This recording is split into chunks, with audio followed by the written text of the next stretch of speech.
a rainy day out there again. Go figure. It's supposed to be rain for another week straight. So I just flung some arrows into the target again to start the day off. And then I'm going to get a handful more people heard before I leave. By the time you guys are watching this, I'm going to be on the west coast of Vancouver Island, either offshore or in the forest or on the shoreline. One or the other for sure. And of course I'll be packing my camera with me and sharing as much as I can. Now, one thing I sure hope is that what we are all doing here catches on with not only this topic, but with many other ones. This should be a blatant example of just how powerful the voice of the people is, and how important it is for the people to be able to speak freely without consequence, right? Speaking freely and supporting and helping each other. Imagine if we could do that with every topic on the globe today instead of what's really going on today. But anyway, what do we got going on in the inbox? I haven't even had a look. I'm just going to grab one and go. First I have to do a quick glance to make sure it is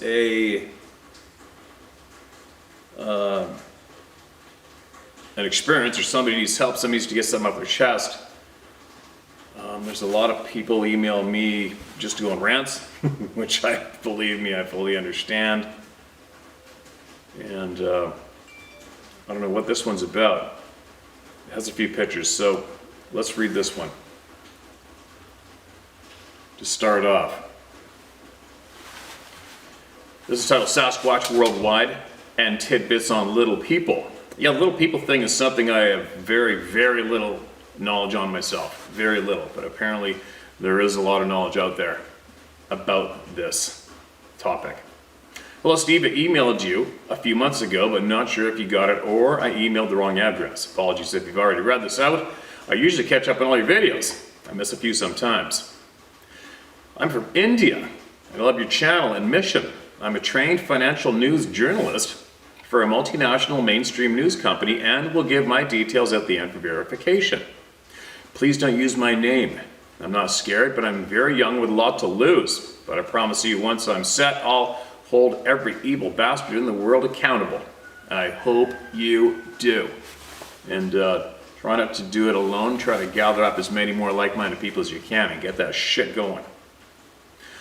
I'll keep this as short as I can, but before I start, let me say that, given my background, Steve, you are 100% right about the mainstream media, both news and entertainment, without a doubt. The elite and politicians shit on the face of the media, and the media takes that shit and distributes it to the people like candy. And the unfortunate part is, many people eat it. But this is a discussion for another time. 100% on the same page, as you know. Let me start by confirming what many people may already know. Bigfoot is present worldwide. The problem is, most people mostly hear about the sightings in North America because information gathering and flow is very advanced there compared to the rest of the world. But while Americans and Canadians struggle with the government's public ignorance and denial of the existence of Sasquatch, things have been different here in India. In 2019, the official handle of the Indian Army Twitter page posted a few pictures, attached please share, of footprints which they said belonged to the Yeti, aka Abominable Snowman. The Yeti has the same characteristics as the North American Bigfoot, including the color. Even Sir Edmund Hillary, who was one of the first two men to climb the world's highest mountain, Mount Everest, claimed to have seen this being. The Yeti is also respected by the Buddhist monks in the regions, and its history goes back thousands of years. And I'm trying to track down some Army personnel who've had sightings. While the Yeti is the most famous, there are other beings as well.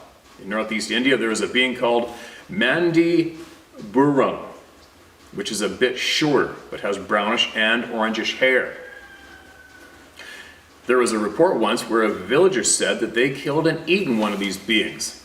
And some scientists have tried to investigate the sightings. I will paste all the links at the end of this mail to share with the rest of the community. In Bangladesh, there's a creature known locally as Ban Manoush, which translates to ape man. And there's another similar being in Pakistan called Barmanu. I'm sure you will have I'm sure you will have difficulty pronouncing these names. Haha. No doubt. Lastly, in China and Central Asia, people will tell you about the Yeren and Almaz, respectively. Unfortunately, most of Southeast and Central Asia has little or no access to the internet, and news reports are extremely rare, so it's very difficult to sketch a broader picture of what's happening here. And there are several other such beings in Southeast Asia, and many more which we may have not even known about because the flow of information is disabled in this part of the world. I'm trying to start an organization that can collect stories and information like this around the region, as I believe it's essential for this global community and these beings. There's one other thing I need to talk about. Your channel is dedicated to the big hairy beings, but I want to know your thoughts about the little forest people, or the Fae. Yes, I'm talking about fairies, elves, goblins, gnomes, etc. Some of your recent shares have been about them, but unfortunately, I've not yet seen an extensive and serious discussion regarding these beings. Even some people interested in the paranormal dismiss the Fae, sorry. As I said, Steve, I am a trained journalist and hence take an investigative approach to things. The legends and stories of little forest people are found in every culture and region of the world. They're more prevalent than maybe even Sasquatch-like beings. There are several stories of little people in India too. In fact, there's a place called Fairy Hill in the country. I'll be visiting an area that has some evidence of the possible existence of these beings soon, and will write to you in more detail on this broad topic after that. I'd love to hear more about this from the community, as I believe it has a big part in the 411 phenomenon. I have a great interest in these topics, but I have no one to share my passion with, so thank you very much for giving me a platform and hearing me out. If you ever plan to visit India, hit me up for sure. Best, here we go.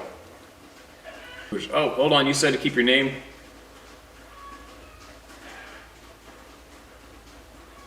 You left me your name. All right, lucky I caught that. Sorry.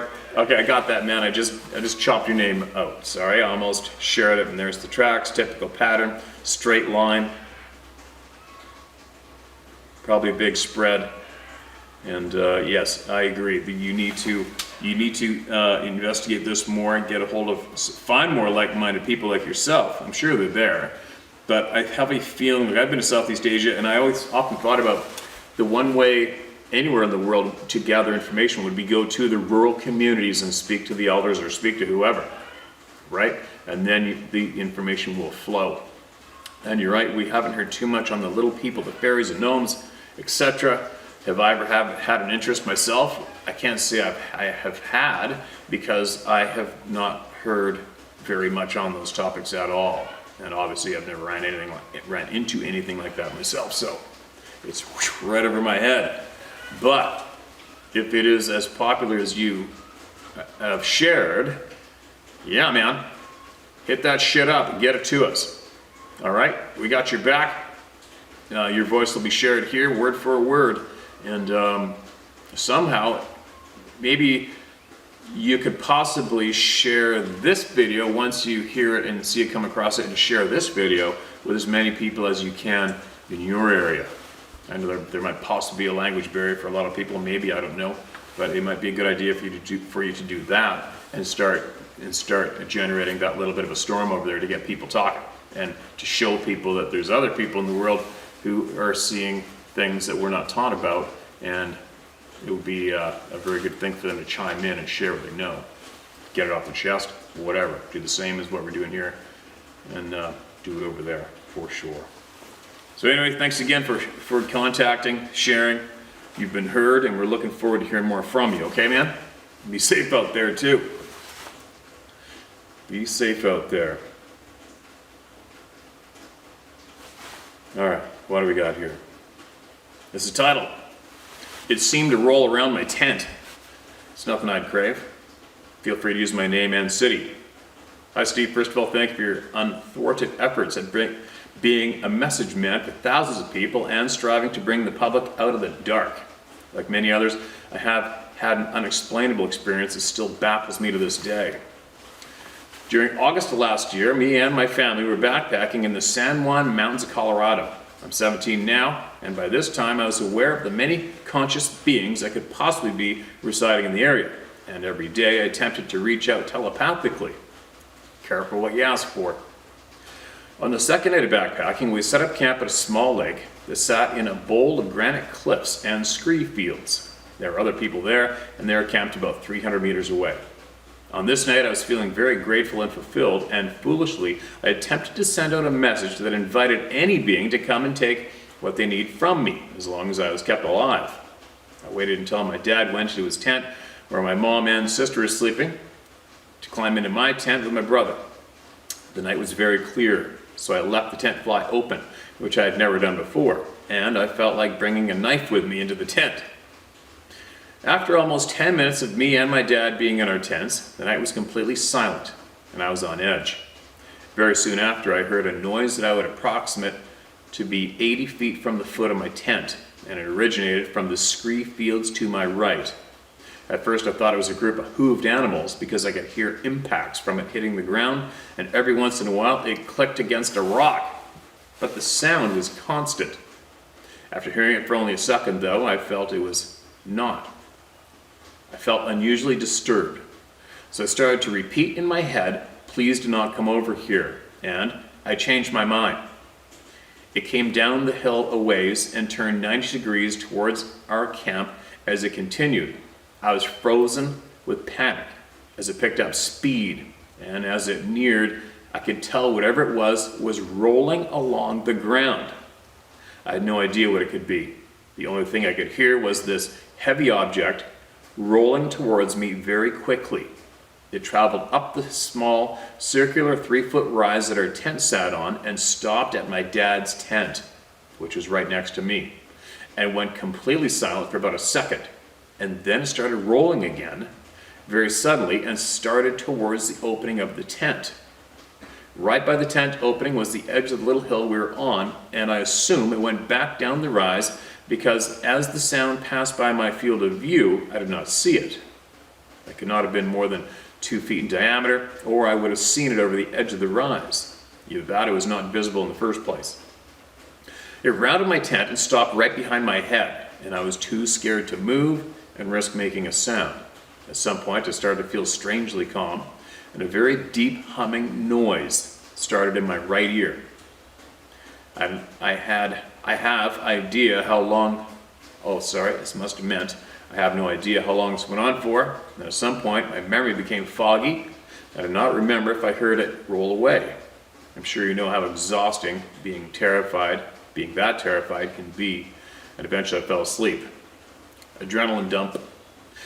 The next morning I asked my dad if he heard it too, which I assumed he did because he usually snores when he sleeps, and I did not think that he could fall asleep in such a short amount of time.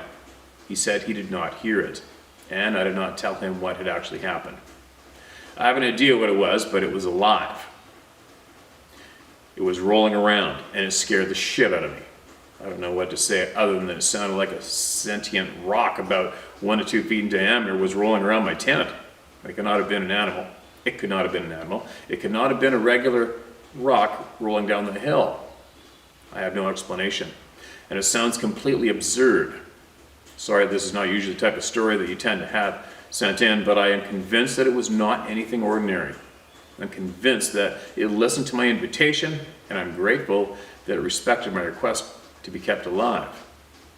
I still am not opposed to having more experiences like it, though I'm very excited to see the pieces of the puzzle slowly fall into place.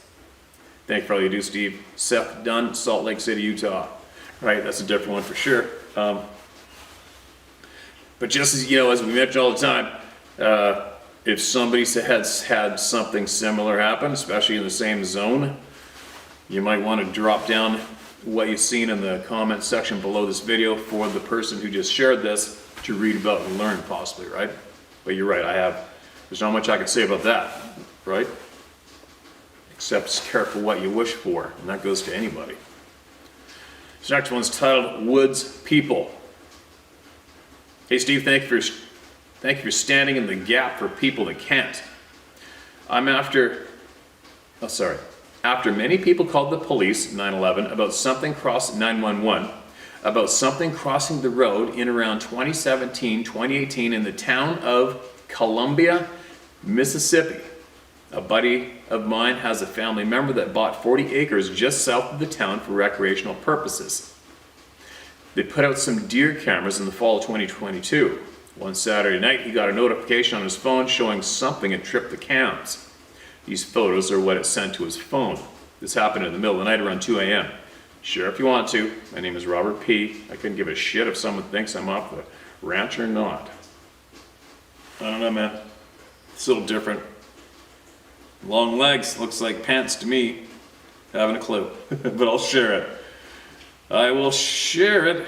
It's a little weird.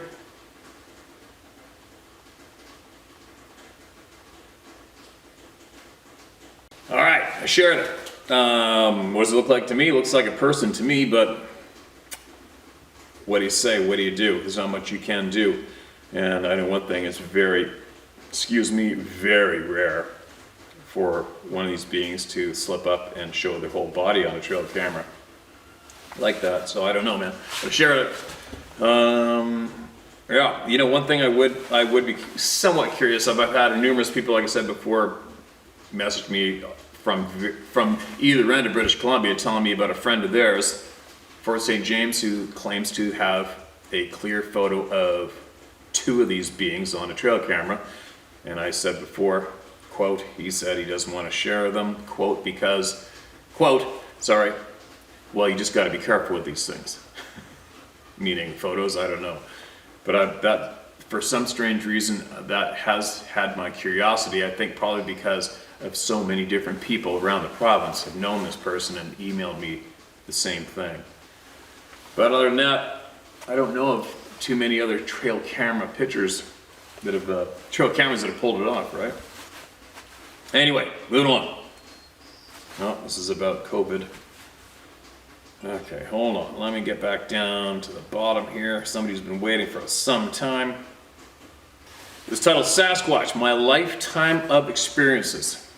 Well, I guess it's my turn. My name is Sharon Waddell, and yes, you can use my name. This will probably be a rather long email, as I'm 61 and I've had experiences since I was 17. This is a rather long stretch of several years when I unfortunately had to live in one city or another. In 1977, when I had moved back to Memphis, my mother's sister, my Aunt May, come to where I worked, and I finally learned where my big brother, half-brother, Mom's oldest child, was living. She gave me a phone number, so I excitedly called the number. He's living in a small northwestern town in Alabama. With much discussion, I finally got permission from my parents to call John to come up and take me back with him for a week.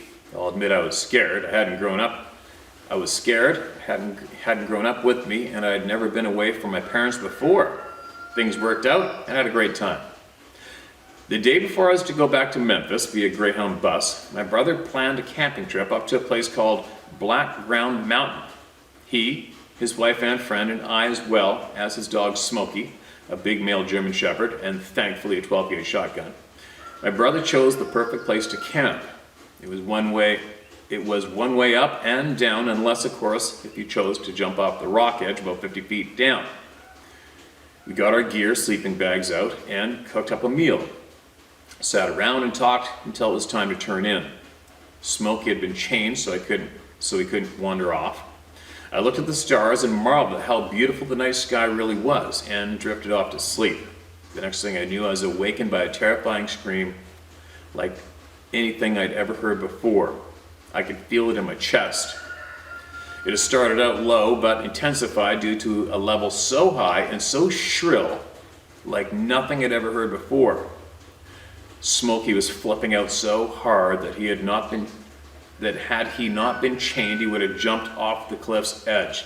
I was so scared that all I could do was scoot as far down in my sleeping bag as I could. Then I heard my brother let go of a 12-gauge round. I could have something that sounded like it. Okay, we're missing some words. I could have something that sounded like it was going down the mountain. Must have meant I heard something that sounded like it was going down the mountain. I peeked out and watched my brother fire off another round. By then, the rest of us come piling out of our sleeping bags. I asked my brother what that thing was. He told me he didn't know, but it was white and that he had shot at it and it turned and started down the trail. He said he knew one more shot would keep it running down that way it had come. Fast forward 2013, I'm now 53, and my husband and I decided to move to Kentucky. I've been looking for a place to buy. He had looked at several, and none had met his interest. We'd been brought into a small community in the smallest county in Kentucky. He didn't like this one either. He just happened to look across the road and up to Ridge and asked a realtor about it. She said it had just come on the market the day before, so he asked to see it. As she unlocked the door and he stepped in, looked at me and said, "This is it." That made its done deal. We finished the tour and went to look around the outside. On the northwest front corner was a black locust tree. Don't know how much you know about these trees. They are true garden wood. As far as I know, the hardest wood in the state. It's about 3 inches in diameter. Had a slight lean, but was good and healthy. Tour done. Husband mind was made up. We paid cash for the place and were moving in a week later. Though busy, I did notice that something was wrong with that little tree. I told my husband and we went down to look at it. It had been bent over near the ground and was almost touching the ground. As I looked at it, I noticed that it had been split on either side of it, and the inside had been completely splintered. Work is for the weary, and we had so much more unloading to do, so we got back to work. We got moved in, cut the little tree down, and settled in. Not much happened after that till spring.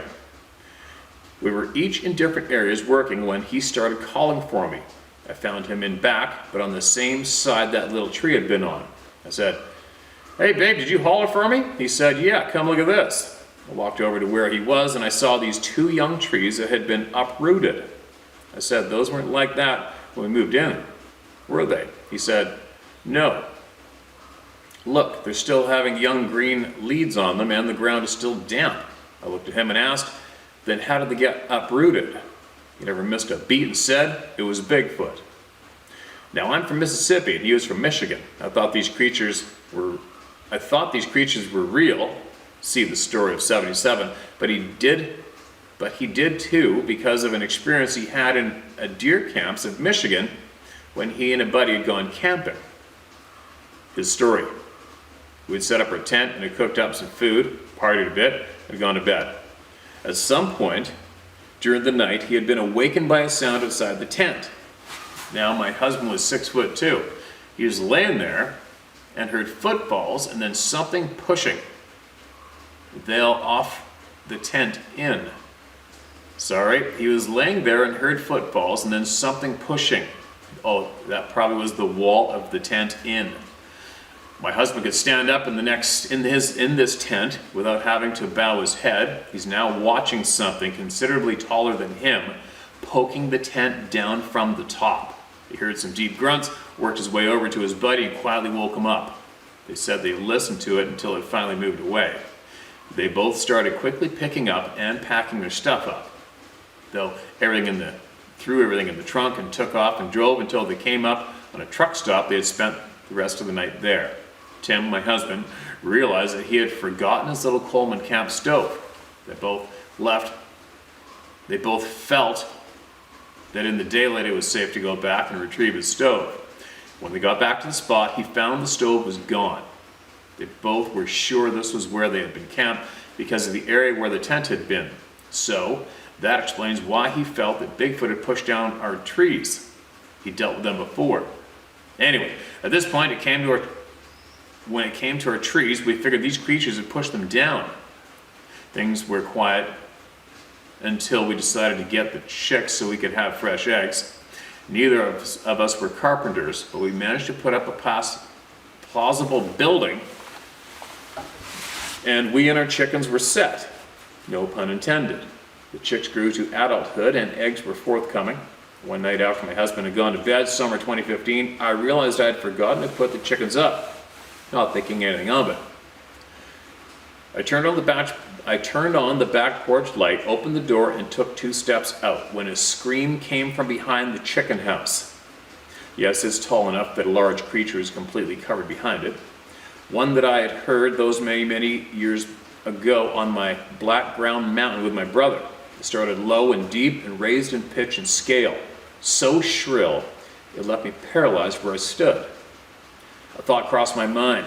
If you come down here, you will disappear and never be found. It didn't have to worry. I simply couldn't move. I was frozen in place. It screamed and screamed. And to my absolute horror, another one answered this one with the very same scream from across the road you turn off onto the road I live on. I knew then you had to force yourself to move. I definitely didn't want to worry about 2 of these things. I managed to make a turn and left and take 2 steps backwards, which placed my back against the house, all the while the first one continues to scream. Now that my back was against the house, I was able to take 2 steps to the right and 2 steps backwards, and I was back inside the house. I shut and locked the door, said to hell with the chickens and went to bed, told my husband it didn't have the effect on him that it did me.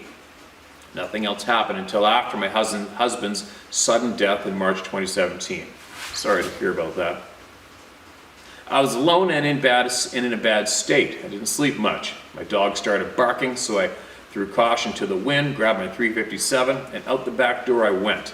I could hear bipedal steps out in the small thicket of woods. Same woods where the small trees had been pushed over. And thinking it was a person, I said, "I don't know who you are, but I'll shoot you, bury you, and never think a second thought about it."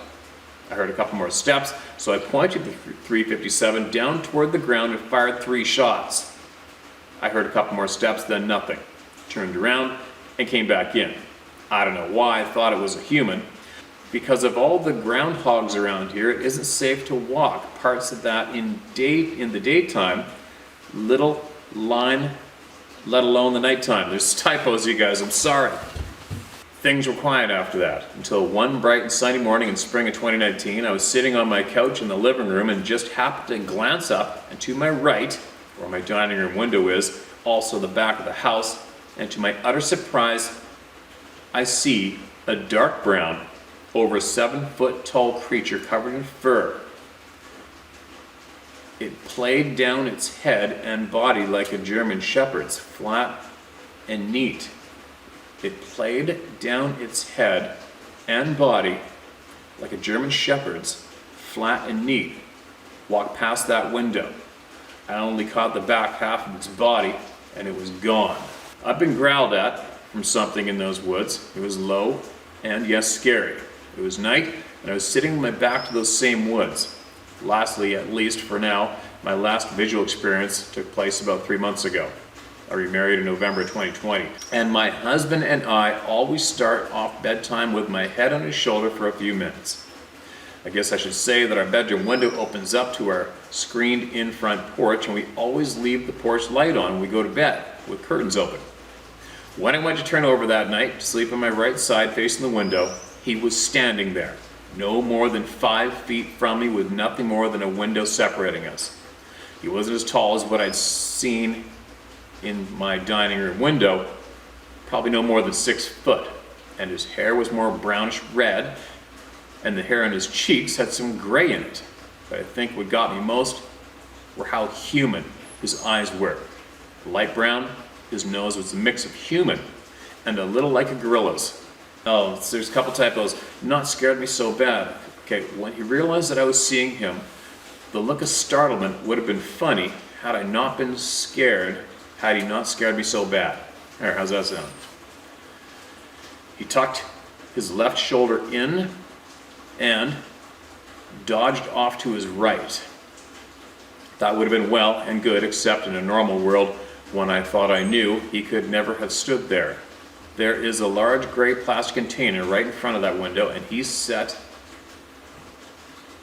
a set of lightweight black metal shelves to his right, my left. But somehow he had stood there and stared at me while I stared at him.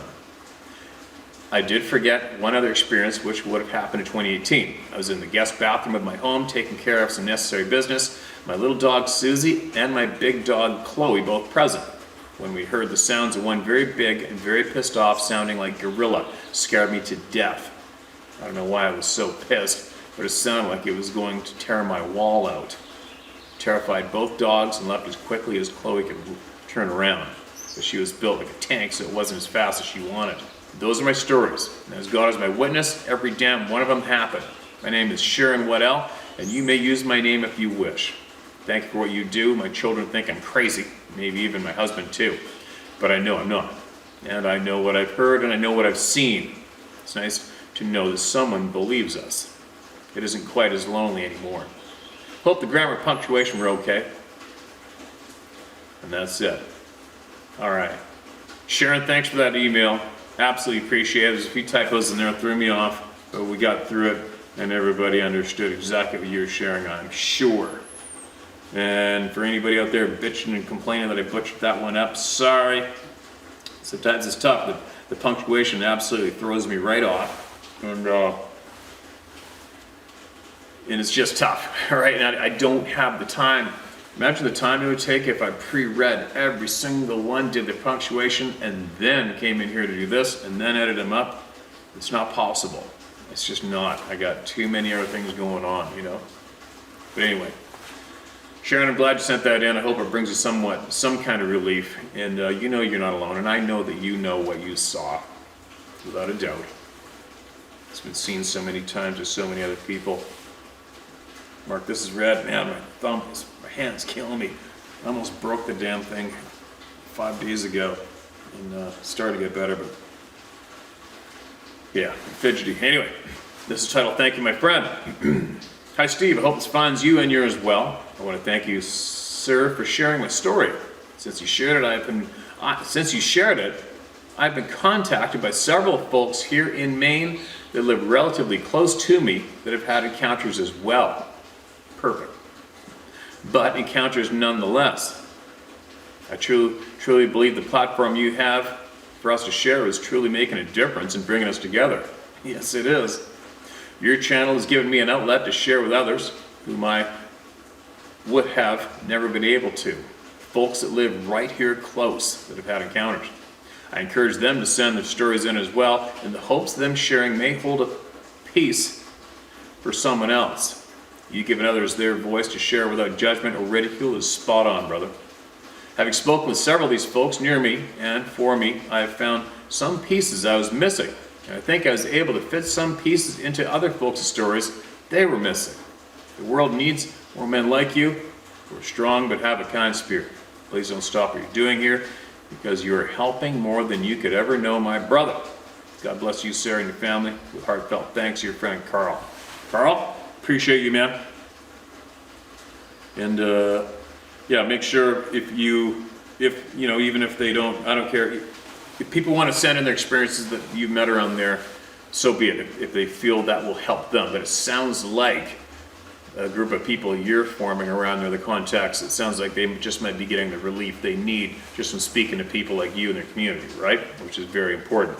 And if they feel the need to share with what they have learned on their own here, because they feel it might help more people in a broader plane, then let her rip. Send it in, and we'll get it shared. All right? Whoa, that's a book. I will not mark that as read. I'll share that another day. All right, what's this one? This will be the last one for today. Until I get back, there might not be another one for a handful of days, but I'll be back eventually. Might be something for your rabbit hole. Another one. Another rabbit hole meaning. Excuse me. Steve, enjoying your posting for a long time. I'm sure I've watched all your Saturday videos, complete with your rants. Sometimes that's the best part. Excuse me, the people need to hear it. If they have ears to hear. Refreshing, straightforward views that puts a responsibility in our own laps. To think, to ponder, to wonder about the truth, the whys, with sharing. It's good to hear your readers have a place to send in their experiences, and we can glean puzzle pieces and truth nuggets, besides the opportunity they get to get it off their chests. I'm sure with all your digging into what is happening in the world and your passions of life, you are ridiculously busy. But just thanks for being you and taking the time to share the things we wouldn't get to know about. I'm now long in the tooth and have seen so many changes in the world in my time. But truth always comes out, just usually not as fast as we would like it. Mostly we got to dig for it. That's why your format of just putting it out